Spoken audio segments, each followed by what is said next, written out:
you'll get some stuff out of it to help you guys through this changing market. So let's jump into today's topic, which is we're going to get a rate update, and then we're going to talk about how to re-engage buyers in this market. So I'm going to share my screen and just jump right into where we are with interest rates. So let me jump in real fast. So we have actually had a really good run. I'm going to show you where the markets are right now and where we're seeing. So as you all know, the Feds have been raising the Fed funds rate, and they're doing it pretty aggressively. And a lot of people think that means mortgage rates. So we really have to be more vocal now than ever. So people understand the Fed funds rate is the rate at which banks borrow money overnight. It has nothing to do with long-term mortgages at all. Does it change the market's mentality on where it invests? Yes, but it does not correlate directly to mortgage rates. In fact, since the Feds have been raising the interest rates, look, this was the bad inflation week. This is the Feds raising interest rates. Mortgage bonds went up, which means rates got better. Then kind of fed off a little bit, got worse, and then the Feds raised again, and boom, mortgage-backed securities are better, and rates have improved.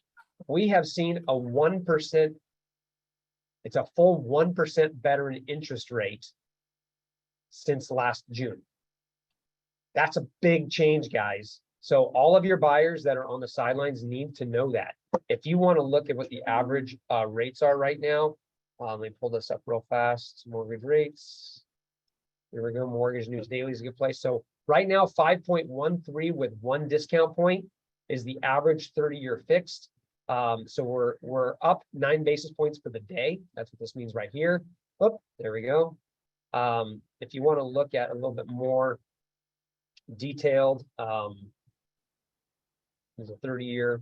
I mean, here's kind of the trajectory. Look at this big drop, guys. So that is fantastic news. I don't know about you guys, but if we can give good news to our borrowers, that's what they need. Gosh, there's a lot of really deflated borrowers out there, or buyers that have been trying to buy the last couple of years, and now rates went up to almost 6.25, and now they're back down and they're closing normal. So I don't know if you guys follow me on TikTok, but there was one guy that was trolling me saying rates are not normal. This is not pre-pandemic rates. Well, if you look back on the actually comparison of rates in, I want to say it was August of 2019, we were at this exact same rate. So think about that for a second. August 2019, we were at the exact same rate as then. So we are in a normal world when it comes to rates. And I'll get into that a little bit more, but it's really interesting watching what's happening with the markets. But let's jump into the rest of kind of where we're at now. So we are in what's called an inverted yield curve. That's when the short-term money actually gives you more yield, or you can make more money on a short-term investment than a long-term investment. So an example, if you did a 5-year CD, you would get 2%, but on a 2-year CD, you would get like 4%. It makes no sense. It's inverted. The inverted yield curve is one of the telltale signs of a recession. So it usually happens before the recession happens. As you can tell from this inverted yield curve here, recession. Inverted yield curve here, recession. Inverted yield curve here, recession. Inverted yield curve, big time. We knew that those were the Carter days. Recession. So inverted yield curve is another telltale sign, but also 2 quarters in a row of negative GDP, and we've already seen that. So there's going to be some political banter back and forth as is it a recession or is it not a recession just because it's an election year, but the technicals show that it is. But we're in a weird conundrum, and I'm going to show you this real fast. This is the unemployment rate versus recession. This is really bizarre. I want to show you this. The recession, like this recession right here, unemployment rate was going up, right? And then unemployment rate dropped afterwards. But if you look at the unemployment rate, it usually is a pretty telltale sign of it during the recession. So it doesn't you don't have unemployment first and then a recession. Usually it's a recession and then unemployment hits. So recession, unemployment. So it reached the peak unemployment after the recession is over. So you're going to slowly see a lagging indicator is the recession, is the employment numbers, the unemployment numbers will slowly get worse. And that does cause a little stir in the real estate market, but that usually is like a buy and a sell. So real estate numbers don't slow down, just the overall markets are a little different. So rates during a recession typically get better. And I've kind of talked about this. Here's a nice graph of it.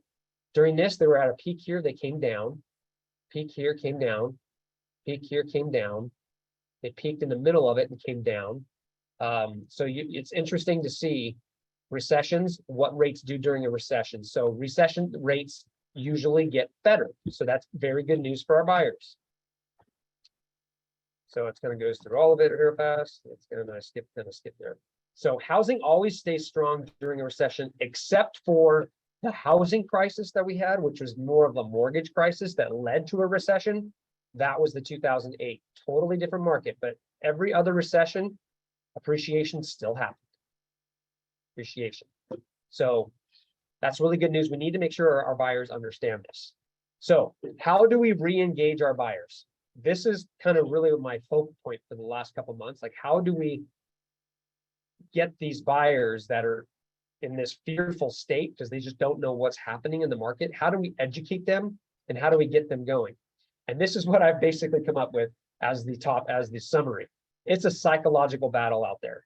I mean, there is people thinking we're in 2008, the end of the world's going to happen, right? It's a massive crisis going to happen. There's people in that mentality, and I see it on social media with the remarks on the posts that I have all the time. And the facts just do not back this up. So it's a psychological game that we have to be very careful with when dealing with buyers, when dealing with sellers. We really need to really analyze and figure out with the facts how to communicate to them to really let them think this and take the emotion out and really look at the facts. So 3 months ago, and this is interesting, 3 months ago, people were killing each other trying to buy a home, right? Open houses had 50 plus people in them at a time. It was unbelievable. It was crazy. It was maybe not 3 months ago, maybe a little bit longer than that, but it was just nuts, right? The beginning of the year or end of last year.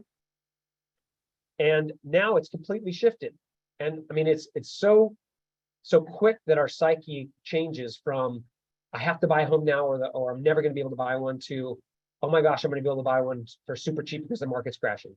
It's crazy. So we need to remove the fear. We need to let people know it's truly happening. So I don't know if any of you have heard this, but in the month of May, we saw in 1 month, and this is this May, 1.4% appreciation in real estate nationally. So that's pretty incredible. That's like a 15 or 14 or 15% clip annually, maybe more than that, of actual appreciation. Now we are all expecting a much lower appreciation, more like a 6 to 7% this year. We will still see it slow down because we are normalizing, but that's still really good. So people need to know that, people need to know that this appreciation is still happening. The market is normalizing. We are seeing more inventory. We'll go over that in just a second. So we need to make sure they know that it is normalizing. Rates are dropping, contrary to what all of the news is saying. With rates increasing, all that people hear is rates are increasing. So they're just not even trying. They're just not even listening to us. They're just putting up a guard and staying away from real estate right now because they think mortgage rates are higher because that's all they hear about the Feds, raising the Fed funds rate. And competition is slowly going away. We are still seeing multiple offers on some homes. So it is a healthy market. It's kind of an in-between buyers and seller market. And price reductions are showing the seller's hand. And I want to really focus on that, the psychology on that. They're showing the seller's hands. From a buyer standpoint, we are seeing the sellers being a little softer, not desperate, but understanding that they're not going to get top dollar anymore. And that puts us as buyers in a really, really good position moving forward. So knowing this, knowing the facts, right? Knowing that we still have inventory problems, what can we do to get these buyers back in the buying mode? So we need to let them know this, and I'm trying to do this as much as I possibly can. we have really good news, guys. We have lower interest rates. We have price reductions. We have more to choose from. We have new programs. We have a cash program. It's literally a cash program. The loan's done. You really actually say it's a cash buyer. And that's our new program. I'll talk about that a little bit later. We have a 1% down Heroes program. There's seller buy downs to get rates in threes now. It's possible. We have a 3-2-1 buy down, which is a gradual rate increase from like a really low rate. Basically, you can get a rate, the permanent rate's 5, let's just say 5.5. You can get a rate of 2.5 the first year, 3.5, then 4.5, and then it goes back to 5.5 as a gradual way to start with a really low payment. So there's a lot of really good news. If you were to say and give this information to people 7 months ago, it would have been like, yes, I can't wait for this to happen. But people are on the sidelines because their psyche's kind of messed up. So we need to encourage them utilizing these tips and really help them get a different psyche on where we're at. So I'm going to go over some tools that really help in the numbers. And here's some scripts I want you guys to really focus on your past customers that are no longer around, that you need to kind of rekindle or maybe pick up the phone and call them.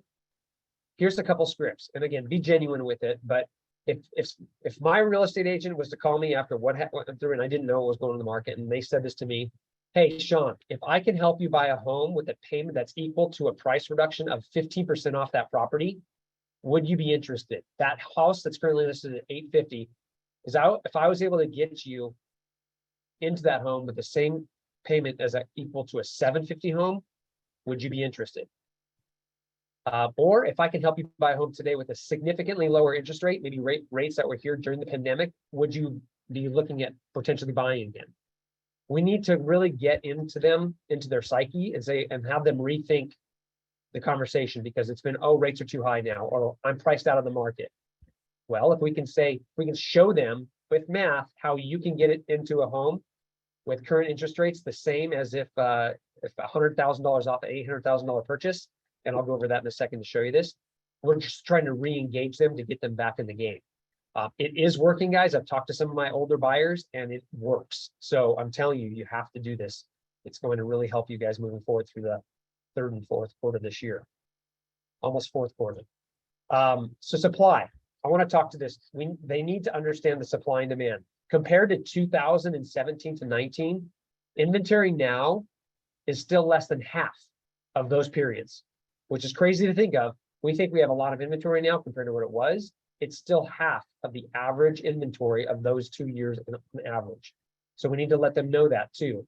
Of that inventory back then, 25% of it was under contract at a time. Now, the inventory we have now, 51% of that inventory is under contract at a time.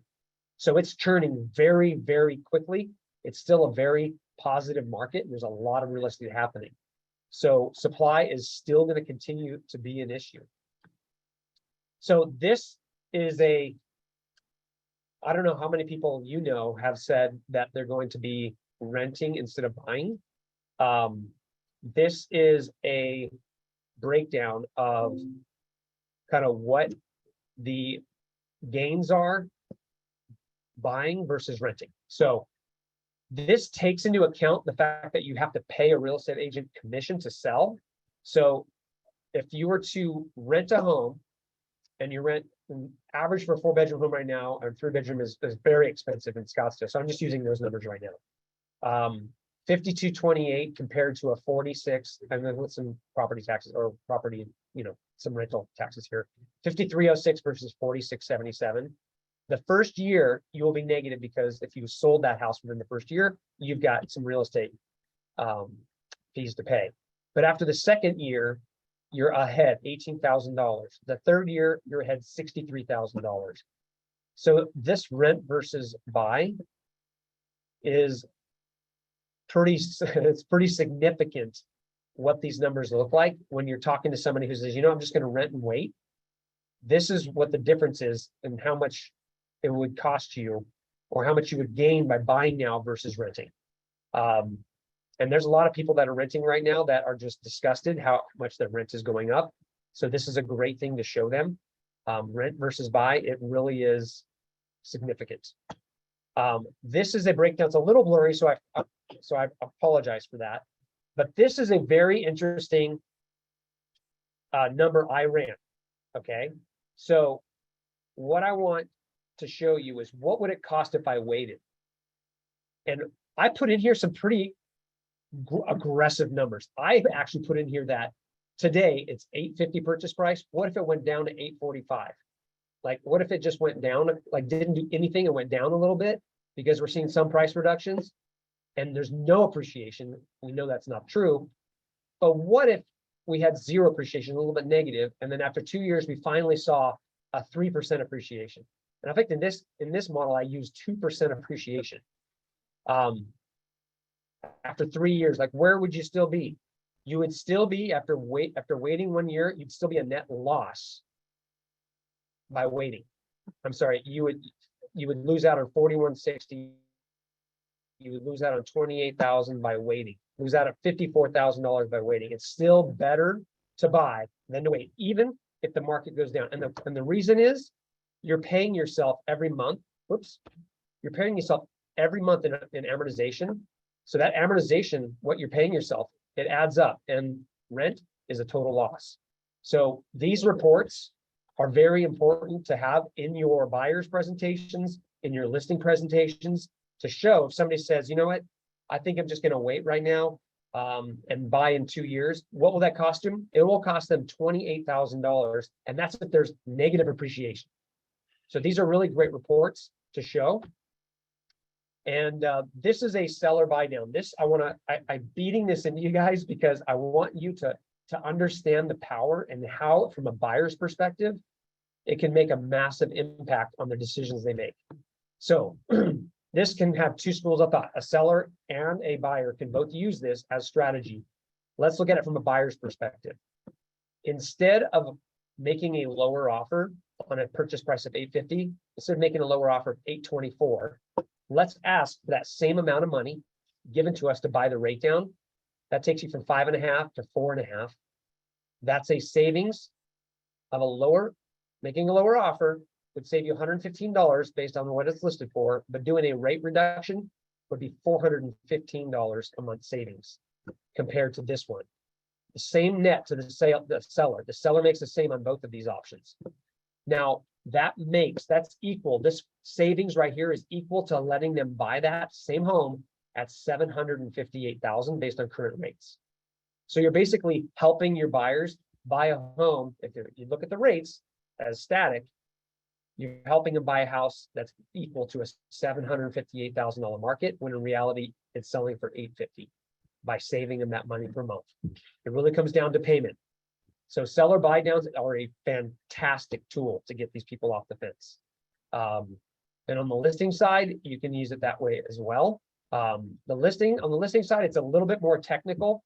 You can use it as a counter offer. If somebody's offering $50,000 less than your listing, you can say, you know what, instead of your offer there, I'm going to counter you full price, but I'm going to give you $25,000 towards buying your rate down, and then show them this scenario, and their payment would be drastically lower, giving them $25,000 than you giving up $50,000 in the lower offer and accepting that. So it's a really good way of changing the way your buyers are looking at things and changing the way you're counter offering in your sellers and your listings. It's just some great tools. Carla, you have some questions on the buy down? Yes. So on the seller buy down, they're buying down the rate for the life of the loan. Correct. They have to, would that mean they could qualify for a higher amount because their payment would be lower? I mean, do you understand my question? Because I understand, like on a 2-1 buy down or a 3-1 buy down, they would have to actually be able to qualify for the whole amount of payment, because it's going to eventually go up if they don't refi.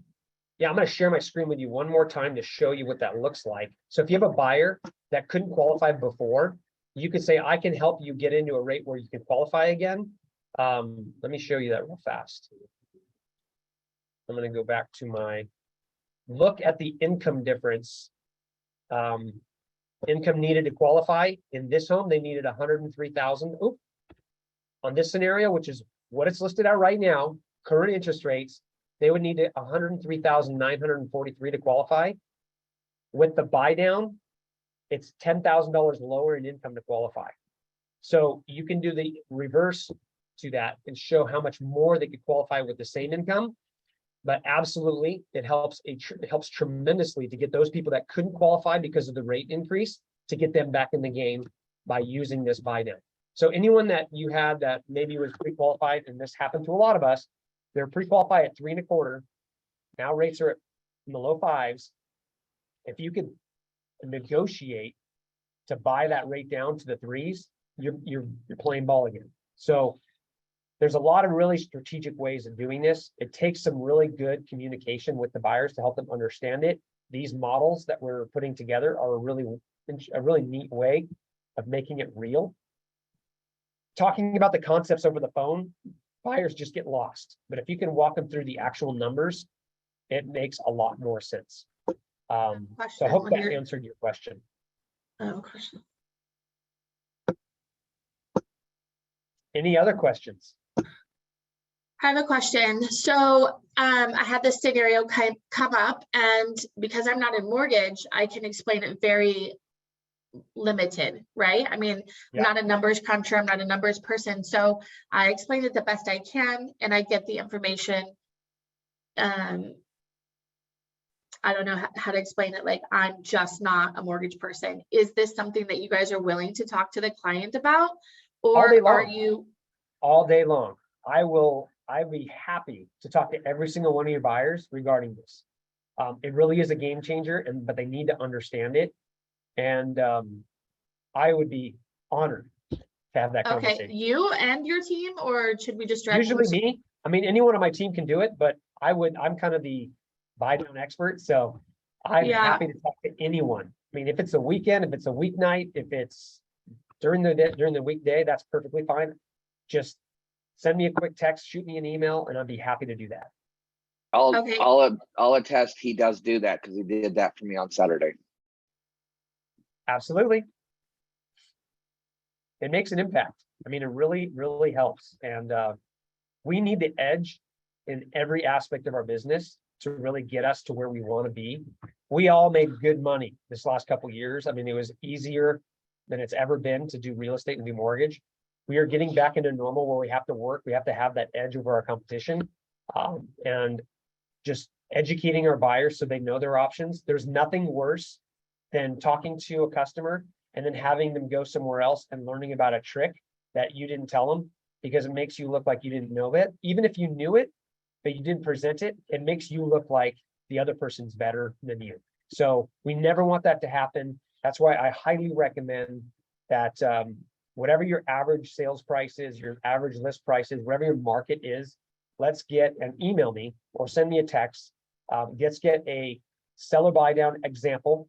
Let's get the cost of waiting example and a rent versus buy example. Let's get them in your buyer's presentation, and let's get them in your listing presentation as collateral you can bring up, so that when they start talking about that, you can say, you know what, that's a great question. I've actually illustrated it really well in this report. Let's go over that together so you can kind of see how that works. So yeah, Carla, just send me send me the average rents for the area and a purchase price and a property. Or actually, just send me a property that is normal to your market. And then I will put together that for you. I'm going to put my email address in here so you guys have that.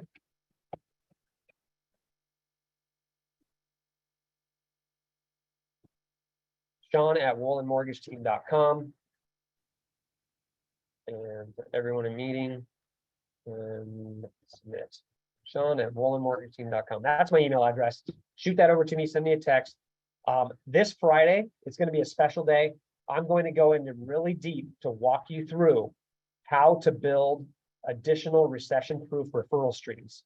I'm not talking about buying Zillow leads. I'm not talking about spending money on hope. And that's basically what leads do. When you buy leads, you are hoping that somebody that's actually looking to buy and not wondering what the price of the home is, because if they win the lottery, they want to buy it. Really where you can spend your time, because time is very important, and money, to get really secure, long-lasting referral sources to help bolster your business. And I'm not talking about those like the generic ones, like we talked about before, where it's your farming, your sphere of influence, your past customers. I'm talking going deep into things that you've never thought about and how to easily get their information to set up meetings with professionals that will refer you business ongoing throughout the rest of your career.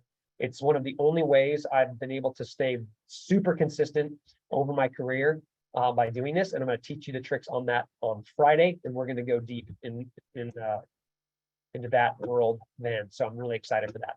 Friday is a Zoom. It's in person as well. So you can come to my office here in Scottsdale. We're going to be Zooming it for those that are in other areas like Tucson, Flagstaff, and Prescott. And so we will be Zooming it so you guys can all be on the call. And make sure you have a pad of paper. I'm going to be saving it as well, but there's going to be a lot of note taking because I'm going to go through each step on how to go online, go to different websites to pull data for different professionals in your area and why and how to use those professionals for building your referral sources. So it's going to be great. I hope you guys are there on Friday. Any further questions with what's happening? I'm just super excited that rates are back down. And I told you guys, when the recession hits, rates are going to come down, and it happens every time. And the feds have helped us push us into a slower market, and the bond market is loving that. And we will hopefully continue to see lower rates. Inflation is the enemy, so just hope that the inflation doesn't rear its ugly head again. Hope that cools down. But the feds are acting pretty aggressively. So I hope that you guys. My goal is to make sure you guys know how to talk to your customers about why interest rates are coming down and the difference between the federal funds rate and mortgage rates. I want to make sure everyone understands that. And then all the different aspects of the psyche of the current buyer and how to really share the facts. So we look forward to seeing you guys very soon. Joe wants to know, do you see rates going below 5? Well, let me show you this real fast. Let me look at show you the candlestick charts. And the only way for this to happen is, hold on one second, share. Let's go into yeses. I'm going to show you what will have to happen for mortgage rates to drop below 5%. This is getting really technical, so bear with me, guys. This is where I really get the mortgage nerd in me comes out. So these lines are Fibonacci levels, okay? This one right here, this is a Fibonacci level that is a strong level of support. We bounce up against it way back here in May. But right here, we went through this. This is the 50-day moving average, or this is 100-day, sorry, I'm colorblind here. We went through this, which is a big move, because the last time we went through this was back in November of last year. So we've broken that barrier, and the next barrier is here. If we can break above this barrier, and I'm watching it carefully, so all my customers right now are floating, if they haven't already locked. If we can break through here, we will get into the 4% territory. So we just need bonds to improve a little bit more. This is about 50 basis points right here, and we need that to get into the lower rates. So if we can get in here, it'll be fantastic. It's going to be a hard road ahead because these Fibonacci levels are hard to go through. Look, there was here one, we bounced off of it. I mean, there was here one, we bounced off of it. They're really hard to break through, but if we do, like we did right here, we go all the way to the next one. So let's hope we can break through to here, and then we may see rates in the 4s. So it could be a week ahead. It could be 3 days ahead of us. Who knows? But I'm carefully watching that. We just need lower inflation, and we need a slowdown in the economy to really push us there. And then who knows what the future holds. So keep our fingers crossed, guys. I hope I didn't over nerd that explanation on that.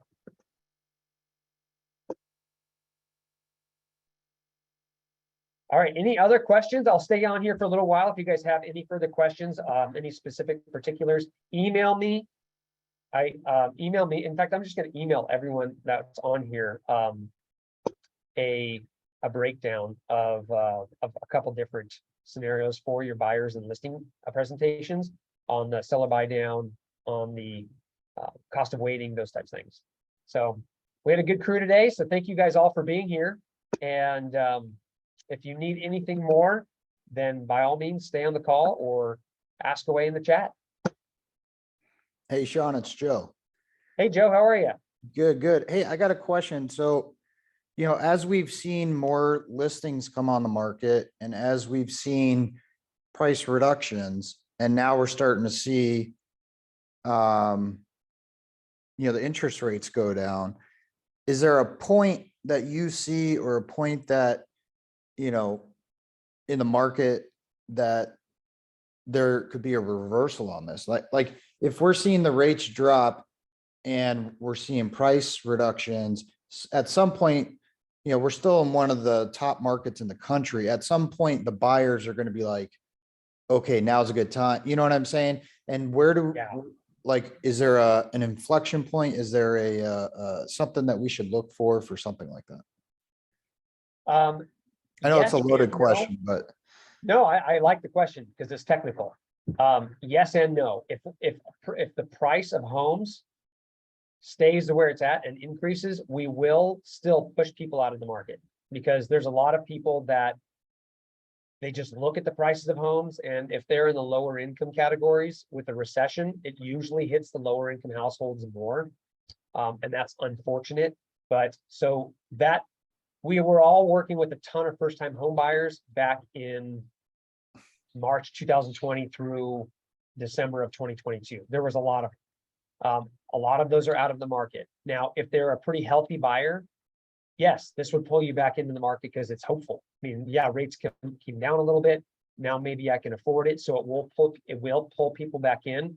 But that's why it's a normal market again. And that's not why it's not a crash, because rates are still decent and the market is still decent, and there's still a lot of employment here in the Valley, and there's still a lot of companies here.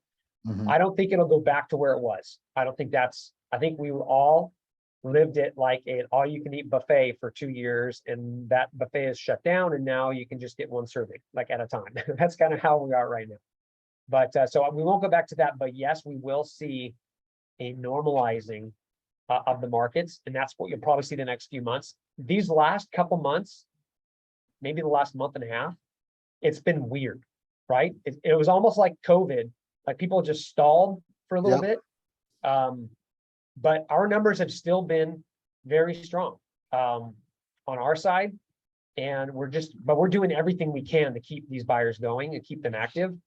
I don't think it'll get back to where we were a year and a half ago as far as the volume, but I think we're getting back to normal. And I think that's the thing we need to really push into our buyers. It's a normal market now. Yeah, because it's like we've seen that initial influx of, inventory. I was just looking kind of during our call, we're still at, 18,000.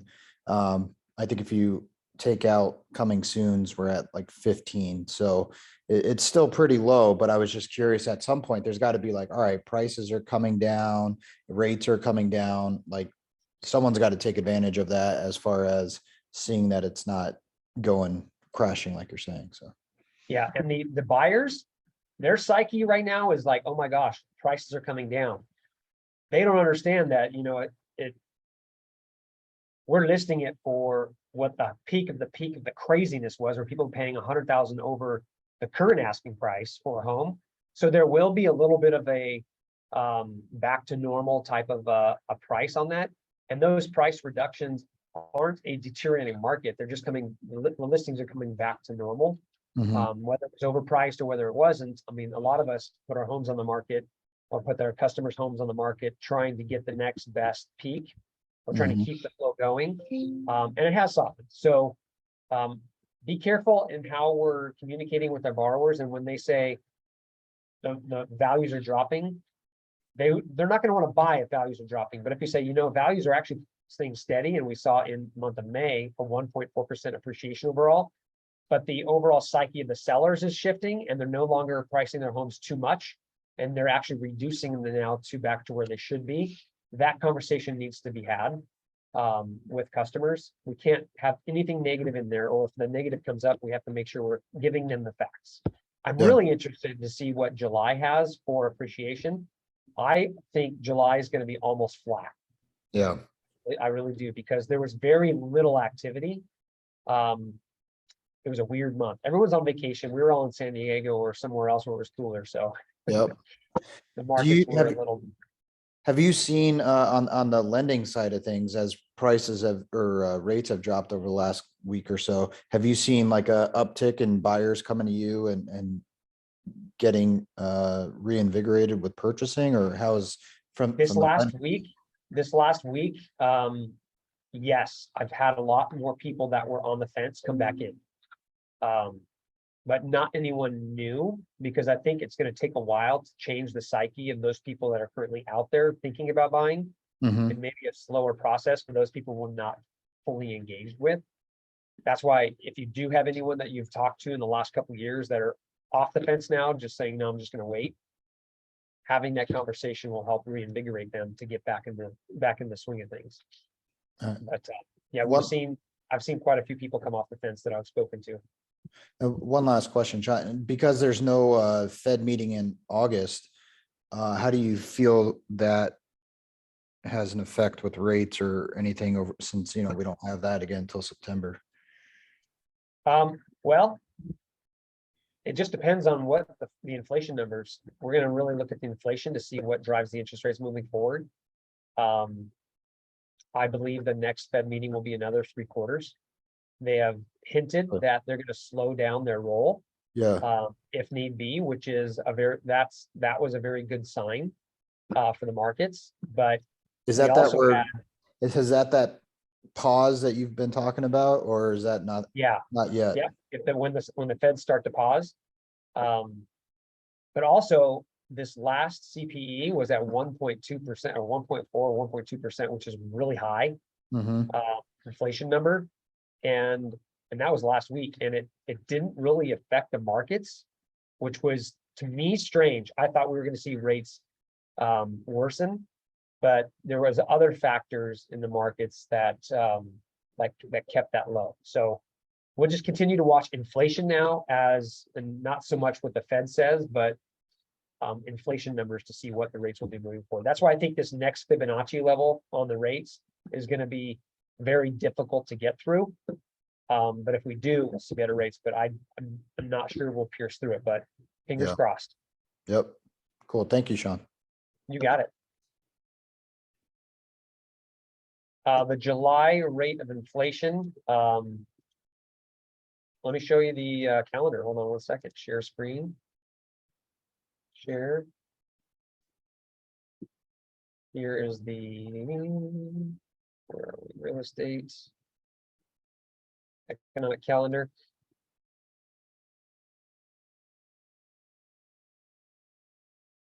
So here's what's coming up this week. Fed is purchasing mortgage-backed securities. They're still buying mortgages. They're still buying them here. So that should be a couple good days if they can buy a lot. Jobless claims are this Thursday and Friday. Unemployment rate coming out on Friday. And I believe the next week is where we have some Fed purchases. There isn't really much on the calendar. I'll have to get back to you on that for the next inflation numbers, but usually we just look at it weekly. My calendar is not being updated, so I apologize for that. Looking forward to the email breakdowns. You got it, Derek. Any other questions for you guys?